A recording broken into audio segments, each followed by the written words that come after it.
Salut les anacalypsiens, bienvenue dans cette nouvelle vidéo d'Anacalypsie. Donc aujourd'hui on se retrouve pour une petite vidéo très différente de d'habitude, puisque aujourd'hui on va parler notamment de NXT, parce que c'est vraiment le roster dont on parle le plus sur cette chaîne.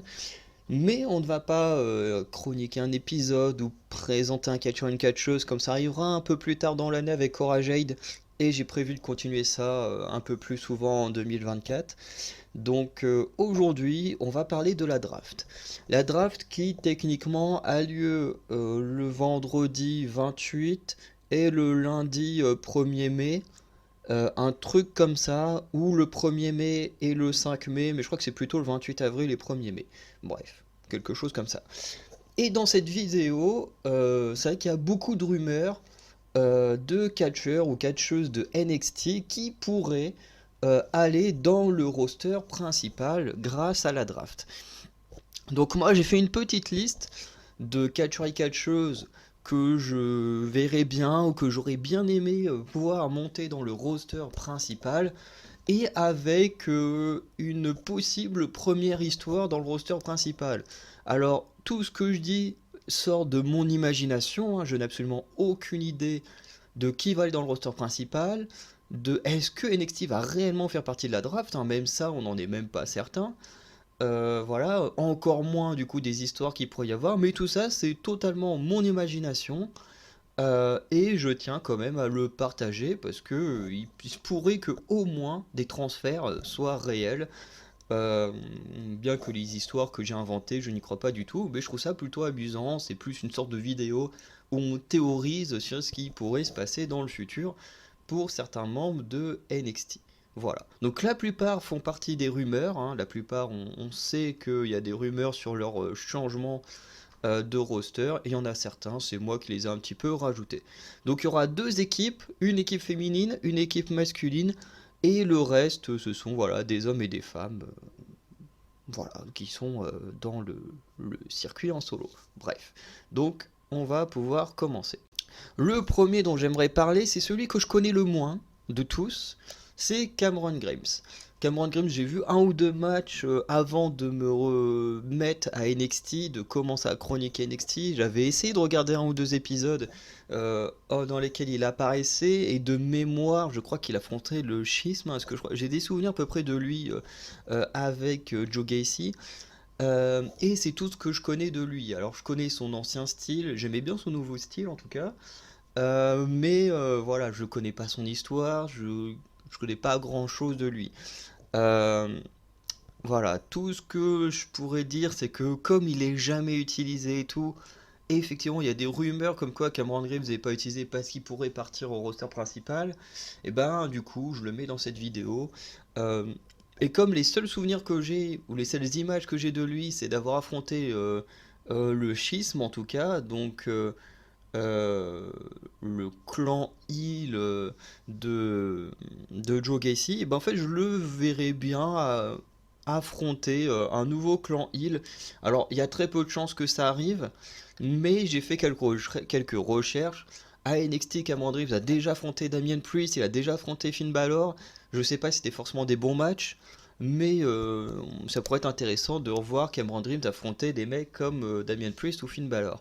Après, ce qui fait qu'il y a très peu de chances que ça arrive, c'est que ben, le Judgment Day est déjà en rivalité avec la LWO, qui sont déjà très nombreux. Déjà, les Legado del Fantasma, c'est déjà 3 mecs plus Zelina Vega, donc ça fait 4, plus Rey Mysterio, ils sont 5. 5 contre une équipe de 4. Donc voilà, Cameron Grimes, il ne va pas se rajouter dans un groupe où ils vont se retrouver à 6 contre 4. Où on peut s'imaginer Cameron Grimes arriver, euh, d'abord pour confronter Finn Balor ou Damian Priest qu'il a déjà affronté, et puis faire une sorte de heel turn, rejoindre le Judgment Day, donc rejoindre des gens qu'il a déjà affrontés, pour se retourner contre la LWO, et en plus on se retrouvera à une égalité entre d'un côté 4 hommes et 4 hommes, et une femme, une femme. Ça pourrait être aussi un cas intéressant qui vient tout juste de me venir pendant que je parle. En tout cas, je l'aurais bien vu faire face à nouveau à un clan, comme il l'a déjà fait quasiment tout seul à NXT. Le cas suivant, c'est un cas peu probable, c'est le cas Alba Fire. Effectivement, Alba Fire, c'est une personne que avant Stand and Deliver, je voyais partir dans le roster principal. Parce que pour moi, Alba Fire, elle a beaucoup dominé NXT UK. On le voit ici que à NXT, elle est ultra balèze, elle a un très bon charisme. Et franchement, elle surpasse beaucoup d'autres catcheuses, mais en même temps, elle peut aider ces catcheuses-là à se développer. Mais moi, je la voyais partir dans le roster principal parce que je me dis, elle a rien à prouver ici. Elle est devenue championne par équipe avec Ayla Dawn, ça fonctionne extrêmement bien, il faut quand même l'avouer. Mais du coup, le fait qu'elle soit championne par équipe fait qu'elle ne peut pas monter dans le roster principal, à moins de perdre cette ceinture par équipe juste avant ou direct après la draft, qu'on lui dise voilà, t'as été annoncé à la draft, hop, elle laisse tomber la ceinture. On sait que c'est faisable parce que Cora Jade a bien lâché la ceinture par équipe quand elle a trahi Roxanne Perez, alors que pourtant les deux femmes étaient toujours toutes les deux à NXT. Donc on sait que c'est possible. J'y crois absolument pas du tout, puisqu'il y a un petit côté de magie entre les deux, et c'est quasiment... Enfin, c'est une grosse possibilité que Isladon contrôle Alba Fire par ces sortes de rituels et tout. Et même si c'était pas le cas, les deux forment une très bonne équipe, donc on voit pas pourquoi faudrait les splitter maintenant. Là où au niveau équipe féminine à NXT, il en manque quand même un petit peu, même si en tout cas c'est quand même des très bonnes perfs, mais je trouve que ça manque un peu. Bref. En tout cas, si Alba Fire devait arriver dans le roster principal, je la verrais bien affronter. J'aurais bien affronté Bianca Belair. Pour la simple et bonne raison que je ne ferai pas gagner le titre directement face à Bianca Belair, mais que Alba Fire contre Bianca Belair, ça peut donner un super match. Surtout que c'est pas comme d'autres femmes que j'ai mis qui sont très très populaires euh, dans le à NXT et tout, mais qui manquerait quand même un petit peu de quelque chose pour avoir un match contre une grosse championne comme Rhea Ripley ou Bianca Belair. Alors que Alba Fire, je trouve qu'elle n'a pas besoin d'affronter des gens intermédiaires pour avoir cette aura d'affronter là une championne directe. Après, encore une fois, je ne verrais pas Alba Fire gagner tout de suite une grosse ceinture si ça devait arriver. Mais étant heel, je la vois bien face à Bianca Belair, ça pourrait être intéressant. Mais honnêtement, la draft pour Alba Fire, comme elle est championne par équipe à NXT, je n'y crois absolument pas du tout. Ensuite, on a un nom qui est apparu dans le Royal Rumble et que je vois bien et dont les rumeurs sur cette personne existent, c'est Zoe Stark. Et effectivement, on le voit bien actuellement, Zoe Stark à NXT, ça tourne en rond. Voilà, là, cette semaine, elle a combattu contre. Enfin, plutôt la semaine dernière, elle a combattu contre Roxanne Perez parce que les deux s'étaient un peu rentrés dedans dans les coulisses. Même précédemment, voilà, elle est apparue dans des matchs quand même très importants, mais elle n'a pas une rivalité particulière. Ce qui fait que je me questionne autour de Zoe Stark, c'est que techniquement, elle a blessé Nikita, son ancienne partenaire, mais qu'il n'y a jamais eu vraiment de conclusion à cette rivalité. Le truc, c'est que Zoe Stark, elle a clairement ce qu'il faut pour aller dans le roster principal. Mais pas son ancienne partenaire, Nikita, je ne vois pas du tout dans le roster principal maintenant, je trouve qu'il manque quelque chose.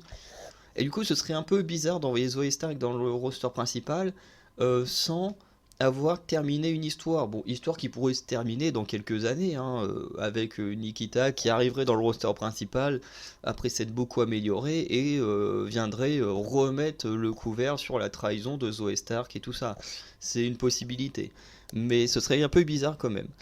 Mais Zoe Stark, c'est clair qu'elle a tout ce qu'il faut pour aller dans le roster principal. Elle n'a pas de programme à NXT actuellement. En plus, elle a perdu contre Roxanne Perez. Donc, c'est clairement le bon moment de l'envoyer dans le roster principal. En plus, à Spring Breaking, elle a absolument aucun match de programmé pour l'instant. Enfin, pas à ma connaissance. Donc, effectivement, c'est déjà un cas beaucoup plus potentiel. Si elle devait aller dans le roster principal, quelque chose que j'aimerais beaucoup voir pour Zoe Stark, c'est qu'en arrivant, il y a une sorte de face turn un peu organique par le public, parce qu'on sait très bien qu'au niveau performance, elle est géniale. Même si elle est censée avoir un petit personnage heal, voilà, ça peut quand même passer. Elle peut avoir le petit rôle de face un peu rebelle, voilà. Et je la verrais bien affronter Bailey. Parce que bon, on pense que, et ça se sent que Damage Control, hein, on approche de la fin. Et un Zoe Stark contre Bailey ou contre n'importe quel autre membre hein, de Damage Control, je pense que Zoe Stark ça peut le faire, ça peut donner des très belles performances. Et c'est quelque chose, moi personnellement, que j'aimerais beaucoup voir. Parce que bah, Bailey, j'en ai un peu marre de tout le temps la voir face à Becky Lynch ou Bianca Belair. J'aimerais beaucoup qu'elle fasse un peu autre chose. Et voir Bailey affronter Zoe Stark, ce serait quelque chose de très frais, de très nouveau. Et ce serait absolument génial. Ensuite, une personne que j'ai rajoutée. Alors pareil, j'y crois pas du tout parce que c'est quelqu'un qui est génial à NXT, c'est JD McDonough. Alors d'un côté, je me dis, ce dernier, je le verrais bien dans le roster principal parce qu'il a clairement ce qu'il faut. C'est un heel totalement détestable qui ferait un boulot incroyable en termes de performance. Il est incroyable. Enfin, le mec, il a tout ce qu'il faut pour être dans le roster principal. Ce qui fait que j'y crois moins, c'est que si on enlève JD McDonough euh, de, de NXT, en sachant les autres noms que j'ai choisis, en fait, tous les gros heals qui sont absolument géniaux chez les mecs, en fait, on en aurait pu. Et faudrait que NXT du coup en reconstruise, ce qui est clairement faisable. Mais voilà, on perdrait une grosse valeur et je pense que NXT va pas se débarrasser de ces gros noms tout de suite. Et du coup, McDonough, c'est peut-être celui parmi les gros noms que je vois le moins partir. Même si ce serait très cool parce que le mec, il serait incroyable dans le roster principal. Et du coup, imaginons quand même qu'il y aille. Je l'aurais tellement vu dans un match face à AJ Styles. Si ce dernier n'était pas blessé, parce que AJ Styles est blessé, mais imaginez un match entre AJ Styles et JD McDonough, ça pourrait donner un truc de fou. Parce que j'essaye quand même de compléter des face heal en face à face, mais McDonough et AJ Styles, ça donnerait un truc de fou. Ça serait un match de dingue. Bon, il y a très peu de chances que ça arrive un jour, mais ce serait génial. Et vu le caractère qu'il a à NXT actuellement, où il va un peu faire chier tout le monde, hein, c'est vrai que McDonough, c'est pareil, ces derniers mois, il n'a pas vraiment de programme, à part le programme qu'il a eu autour du titre principal, et ensuite avec le retour de Dragunov. Ensuite, il a beaucoup erré dans NXT, à affronter des faces à droite à gauche, parfois affronter des équipes en affrontant à chaque fois un membre de chaque semaine. Bref, il a passé son temps à aller foutre la merde à droite à gauche, et en vrai, imaginez un heel qui fait ça dans le roster principal, qui n'a pas forcément de programme déterminé, qui va juste faire chier tout le monde, et qui va du coup affronter plein de gens différents, va juste démonter des gens différents, en allant jusqu'à les blesser comme il avait fait avec Axiom, bref, même avec Dragunov. Bref, McDonough, ce serait vraiment une valeur sûre dans le roster principal. Honnêtement, j'ai du mal à y croire parce que c'est quand même un catcheur qui permet d'avoir des très beaux matchs à NXT. Mais en même temps, je dis ça pour lui, mais c'est pareil pour tous les autres de la vidéo. Mais voilà. Ensuite, une équipe qui n'est pas prévue hein, à partir dans le roster principal, ça c'est plus une idée de ma part. Parce que Alba, Fire et Ayladon, elles peuvent pas aller dans le roster principal, puisqu'elles sont championnes par équipe. Mais j'avais pensé, il y a une époque, à Gigi Dolin et Jessie Jane. Je me disais, si elles perdent les titres, les deux pourraient tellement aller agrandir la division par équipe du roster principal. Du coup, pardon, c'est pas possible. Ce qui fait que Toxic Attraction ayant été supprimé, bah du coup les filles peuvent plus agrandir le roster féminin par équipe. Euh, Alba Hyladon, elles peuvent pas le faire parce que elles sont championnes par équipe. Ivina et Tatum Paxley ne sont plus une équipe, donc elles peuvent pas aller remplir le roster principal et en plus elles ont besoin quand même de se développer encore plus. À côté de ça, on a Kiana James et Fallon Henley. C'est exactement le même problème. On sait que l'équipe va se splitter. Donc, elles peuvent pas aller remplir le roster principal. Et du coup, il ne reste que Kaiden Carter et Katana Chance que je vois bien compléter le roster principal en termes d'équipe. Parce qu'il faut se l'avouer, les équipes du roster principal chez les femmes, c'est de la merde. Et on aurait grand besoin d'une équipe féminine de NXT qui vienne la compléter et l'améliorer. Alors c'est vrai qu'en termes de personnages, Kaiden Carter et Katana Chance, et ben c'est pas dingue. C'est vrai que en termes de personnages, c'est pas dingue, elles ont pas vraiment de personnages, et ça, faudrait le travailler. Mais en dehors de ça, en termes de performance, Kaiden Carter et Katana Chen, c'est juste incroyable. À chaque match qu'elles font, moi je suis hyper heureux, c'est toujours des très belles performances, et encore une fois, je suis pas fan des matchs par équipe. Mais à chaque fois, ils font des trucs tellement cool, tellement génial, et ben que voilà, moi je suis à fond dedans. Et puis en plus, là, ça fait des semaines qu'on les a pas vus. J'ai vu qu'elles ont fait des matchs du côté de Level Up, ce qui est très dommage, hein, quand même. Les anciennes championnes par équipe qui se retrouvent à Level Up, ça fait un peu mal au cul. Mais au moins, ça peut peut-être permettre à d'autres équipes de se développer. Et ensuite aller affronter Alba et Hyladon. Mais en tout cas, Kaiden Carter et Katana Chance, je les vois bien, en termes de performance, en tout cas, rehausser le roster féminin par équipe. Il y a peu de chances que ça arrive, mais je trouve ça assez cool parce qu'elles ont clairement de quoi faire des belles choses dans le roster principal et surtout améliorer les performances des équipes féminines là-bas parce que c'est vraiment une catastrophe. Ensuite, un nom dont je parlais dans ma review de NXT de la semaine dernière, là, qui est sortie dimanche dernier, c'est Indy Hartwell. Parce que Indy Hartwell, c'est un cas particulier. Indy Hartwell, on les voit. En fait, je la vois tellement partir dans le roster principal. Il y a quand même Johnny Gargano et Candice LeRae, des gens très proches d'Indy Hartwell qui sont à Raw. On a, j'allais dire Damien Priest, Dexter Loomis, son mari, qui est à Raw. Donc je me dis, pourquoi est-ce qu'Indy Hartwell reste bloquée à NXT alors qu'elle pourrait rejoindre son mari, ses amis proches dans le roster principal? Et surtout que Indy Hartwell, c'est pas comme si elle n'avait pas ce qu'il faut pour. Elle a totalement les capacités d'être dans le roster principal. Et ce qui pose problème, c'est sa ceinture. Et oui, étant actuellement championne de NXT, elle peut pas partir dans le roster principal. Et c'est pour ça que on peut se poser la question, est-ce que Tiffany Stratton ou Roxanne Perez ne gagneraient pas la ceinture à NXT Spring Breaking et libérerait Indy Hartwell?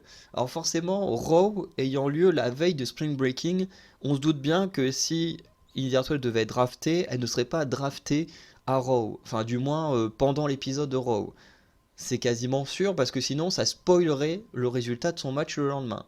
Par contre, si elle perd la ceinture, elle peut toujours être draftée euh, et choisie par le manager de Raw pendant l'épisode de SmackDown. Et ça serait très cool. Parce que Indy Hartwell qui perdrait la ceinture, ce serait dommage parce qu'elle elle est quand même une bonne championne.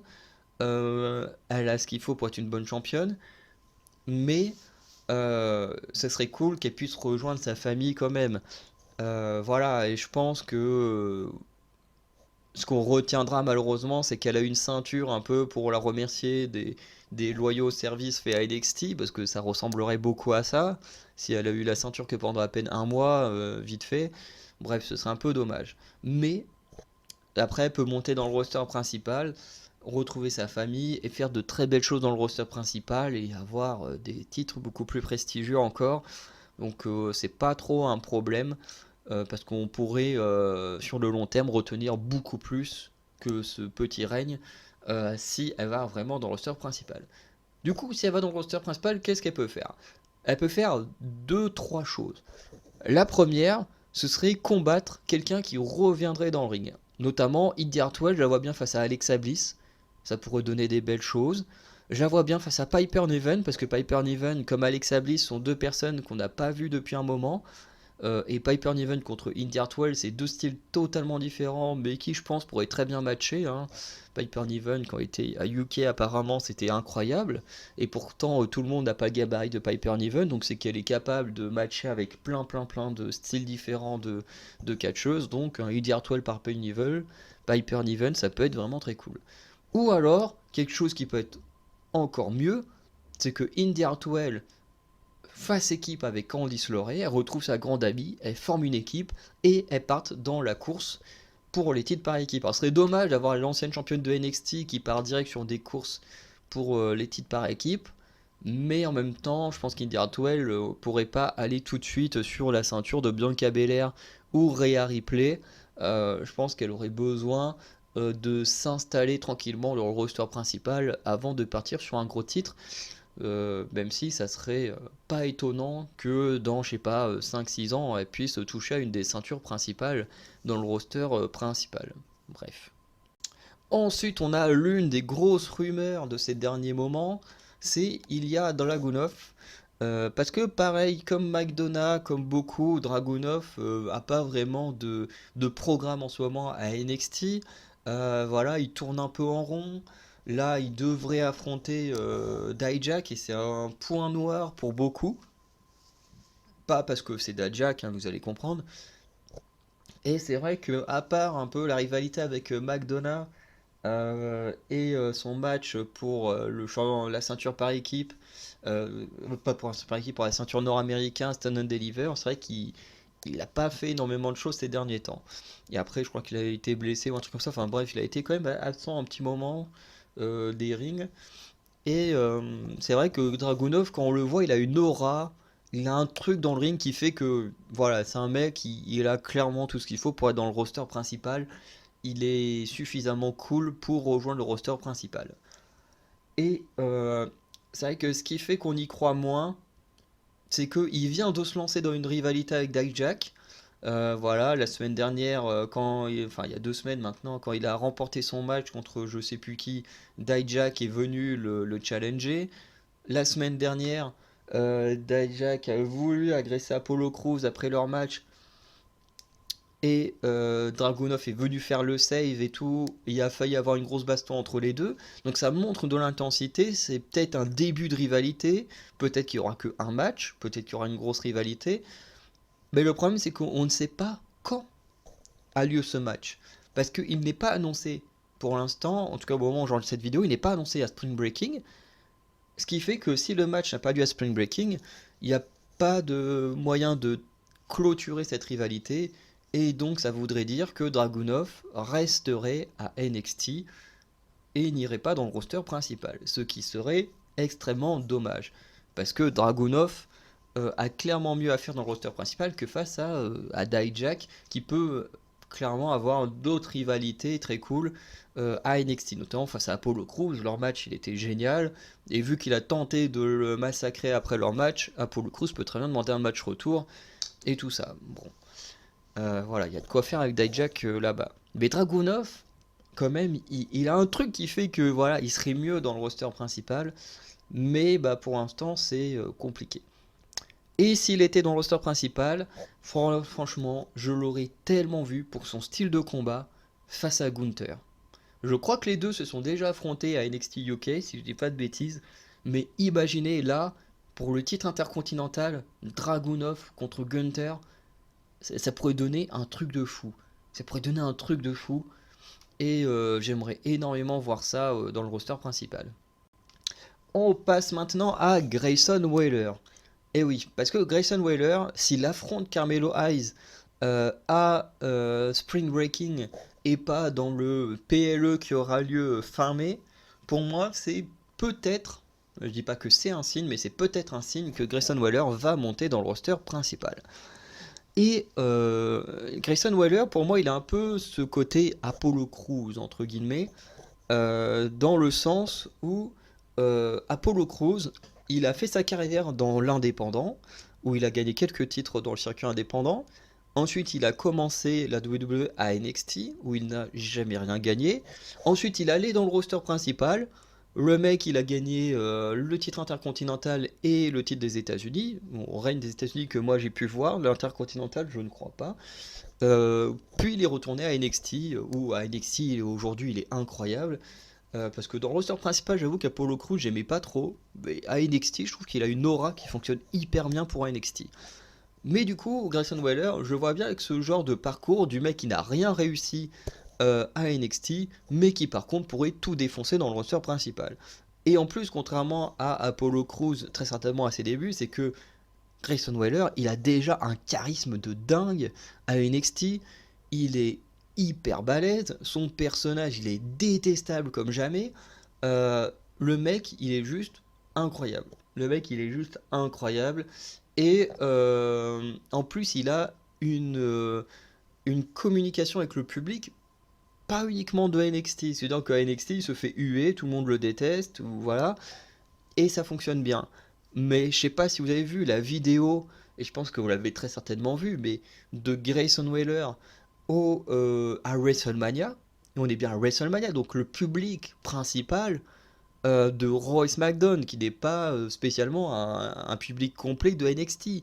Et t'avais tout le monde qui le huait pour sa défaite, qui se foutait de sa gueule pour sa défaite à Stand and Deliver, qui se moquait du fait qu'il a abandonné face à Johnny Gargano.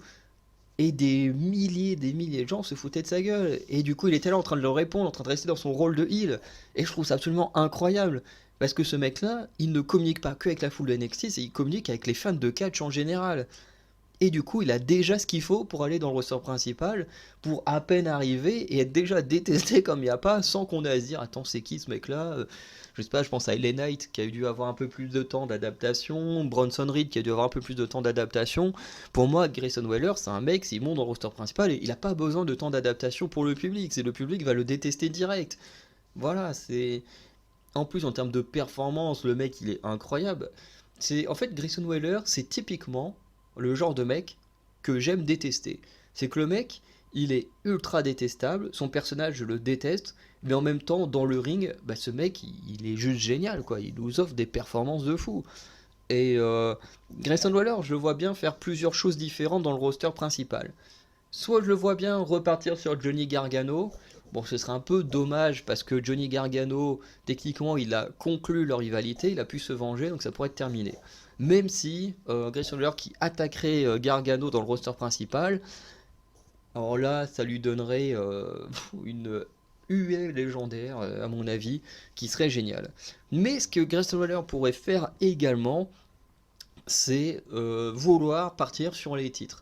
Être tellement frustré de n'avoir jamais rien gagné à NXT qui se dit voilà, je suis dans le roster principal, je dois prouver ma place et je vais tout faire, que ce soit devenir opportuniste ou non, pour gagner des titres.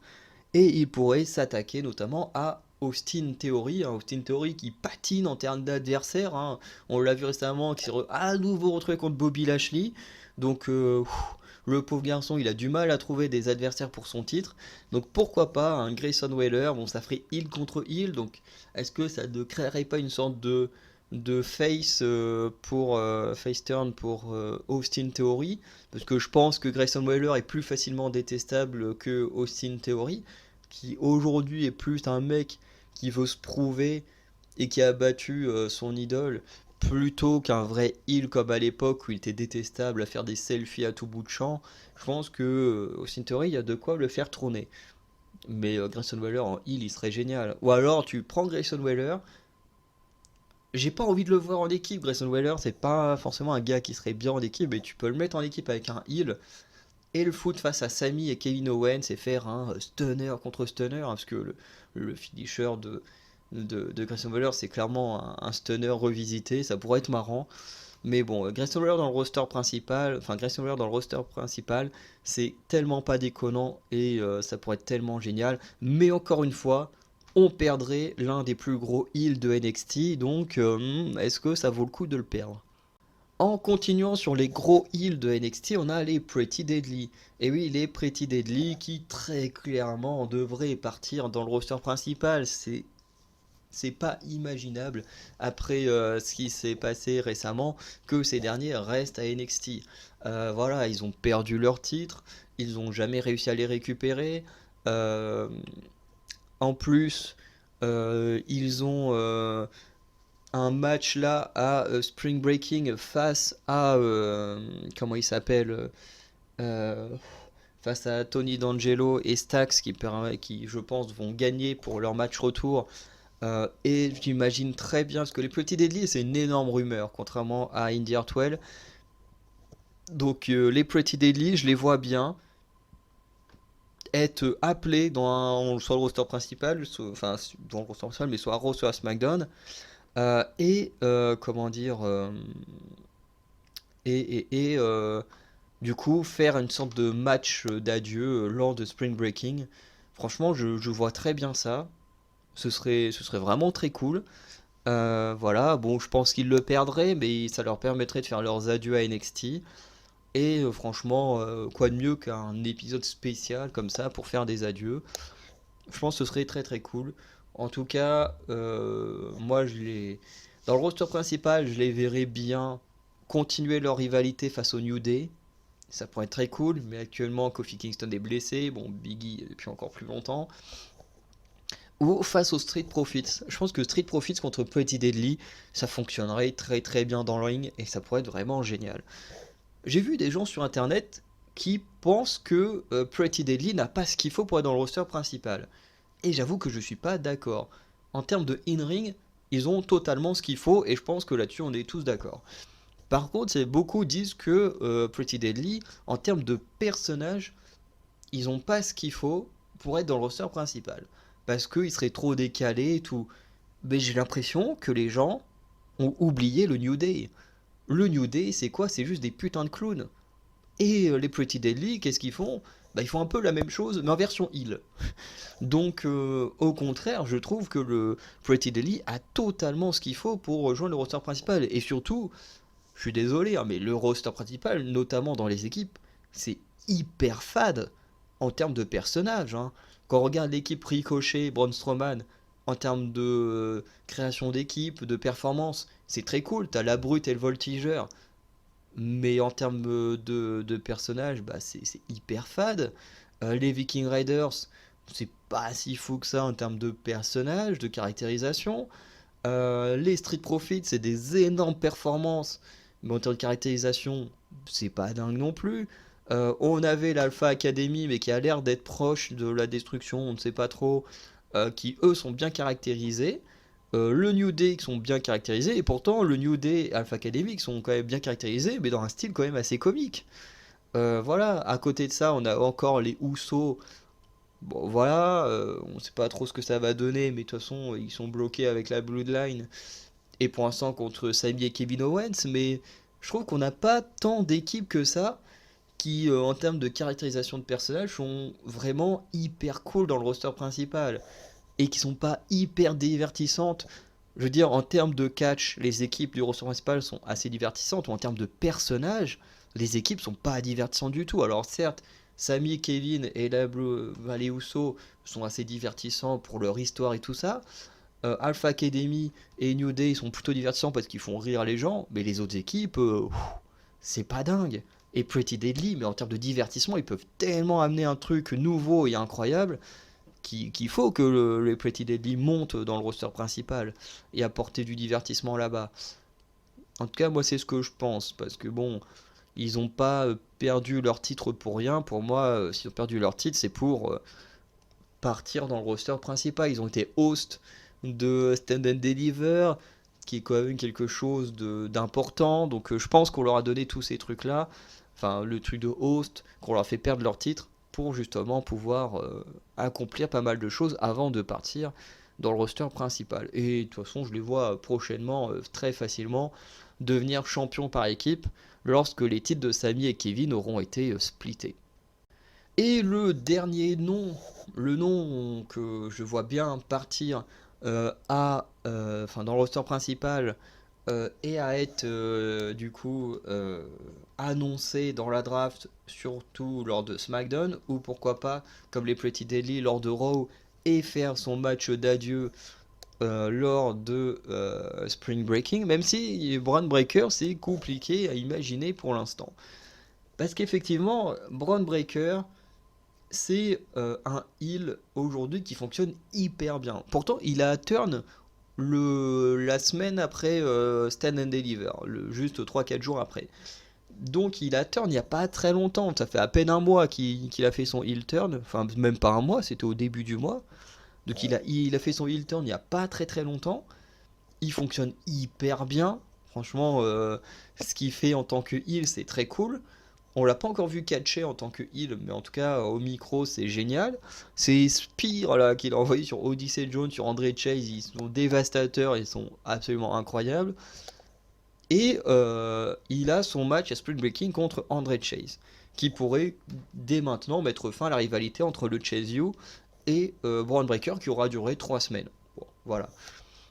Et voilà, c'est sympa. Mais après, est-ce qu'ils vont pas vouloir faire durer un peu plus les Braun Breaker Heel à NXT? Ou est-ce qu'ils vont directement l'envoyer dans le roster principal? Et moi, Braun Breaker, pour moi, c'est un gars qui doit aller dans le roster principal parce que, comme certains, il n'a plus rien à prouver à NXT. Il n'a plus rien à faire. Je veux dire, on va pas le renvoyer sur Carmelo Hayes pour qu'il remporte la ceinture et puis que ce soit juste Braun Breaker Heel en champion. Ça n'aurait pas de sens. Surtout que Braun Breaker, si la NXT avait voulu le garder, il aurait eu son match retour. Je veux dire, quasiment tous les champions ont droit à un match retour pour le titre. Et là, Braun Breaker, ils ont tout fait pour l'écarter de ça. Ça veut dire que normalement, il aurait dû avoir un match retour contre Carmelo Hayes, du moins dans le Fatal 4-Way. Mais pourtant, paf, il a été écarté parce que Duke Hudson a pris sa place. Et du coup, il défonce le Chase You plutôt que repartir dans une course pour le titre. Et pour moi, c'est peut-être un signe que Braun Breaker va se rendre dans le roster principal, du moins c'est ce que j'aimerais. Qu'est-ce qu'il pourrait faire là-bas? Je l'aurais bien vu face à Bobby Lashley, hein, franchement. Bobby Lashley, Braun Breaker, ça aurait pu être un truc vraiment très très cool. Mais Bobby Lashley est déjà occupé avec Bronson Reed. Donc, je vois bien Braun Breaker contre Seth Rollins. Ouais, parce qu'il faut un face contre un heel. Et je trouve que ces deux-là, ils fonctionneraient tellement bien. Tout simplement parce que déjà, Rollins n'a pas de programme. On l'a bien vu, hein, il n'a pas de programme. Il a eu son truc contre Logan Paul. Il a vaincu Logan Paul. Et depuis, Seth Rollins, il n'a plus de programme. Il a fait son match contre The Miz il y a 1 ou 2 semaines. Mais Seth Rollins, ça tourne en rond. Et Seth Rollins contre Braun Breaker, ça pourrait donner vraiment des très belles performances. Et bon, comme beaucoup, hein, les rivalités que j'ai données n'auraient pas forcément de sens au début, mais il y aurait de quoi créer des belles histoires. Et Braun Breaker, Seth Rollins, il y aurait de quoi créer une belle histoire. En plus, Seth Rollins qui pourrait monter vers les titres Undisputed petit à petit, notamment en affrontant l'un des champions les plus dominants de NXT, parce que faut pas non plus rabaisser NXT. Si Seth Rollins il bat un Braun Breaker des plus violents, des plus énervés qu'on ait jamais eu, qui pourtant avant d'être cette version-là était déjà un champion très dominant à NXT, bah Seth Rollins ça peut que lui redonner de la valeur plus que de vaincre The Miz quoi. Donc Braun Breaker Rollins, franchement j'ai très envie de voir ça, très très envie de voir ça. On va maintenant conclure. Alors pour moi, il y a d'autres noms qui auraient pu être dans cette liste, mais que j'ai décidé de ne pas mettre, comme Roxanne Perez, qui, comme Zoe Stark et Indy Hartwell de cette vidéo, était apparue au Royal Rumble, sauf que je ne la vois pas aller dans le roster principal. Peut-être qu'elle gagnera pour la deuxième fois le titre de NXT, peut-être que Tiffany Stratton le remportera, ou que Indy conservera, on ne sait pas encore ce qui se passera à Spring Breaking. Mais pour moi, elle a encore besoin de se développer, même si elle est très très douée. Comme d'autres, elle a encore besoin de s'améliorer et je pense que Roxanne Perez va rester à NXT. Pareil pour Lyra Valkyria et Meiko Satomura, qui sont deux catcheuses qui ont beaucoup d'expérience, enfin beaucoup plus que d'autres femmes à NXT. Et je pense que c'est très bien également de garder des femmes comme ça qui ont de l'expérience pour aider les plus jeunes à s'améliorer. Meiko Satomura peut très très facilement avoir ce rôle-là, même si on l'a pas revu depuis le coup où Roxanne Perez était tombée dans les pommes. Et Lyra Valkyria est actuellement en rivalité, en train de reprendre sa rivalité avec Cora Jade. Voilà, qui Cora Jade va justement pouvoir bénéficier de l'expérience de Valkyria. Donc, c'est pour ça que ces trois noms-là, je les ai pas mis, même s'ils auraient pu faire partie de cette vidéo. En tout cas, n'hésitez pas à me dire en commentaire ce que vous pensez de mes théories et de ces catcheurs-catcheuses qui pourraient rejoindre le roster principal, si vous êtes d'accord ou pas d'accord avec vos arguments. Et surtout, n'hésitez pas, ça c'est le plus important, de me dire qui est-ce que vous aimeriez voir aller dans le roster principal suite à la draft, et pour quelles raisons, ou face à qui vous aimeriez les voir une fois à Raw ou à SmackDown. Voilà. Donc on arrête la vidéo là. N'hésitez pas à aller checker l'onglet communauté pour voir les vidéos que je sors durant la semaine. Et sinon, je vous souhaite une bonne journée, une bonne soirée. Et je vous dis à très bientôt. Ciao les anacalypsiens.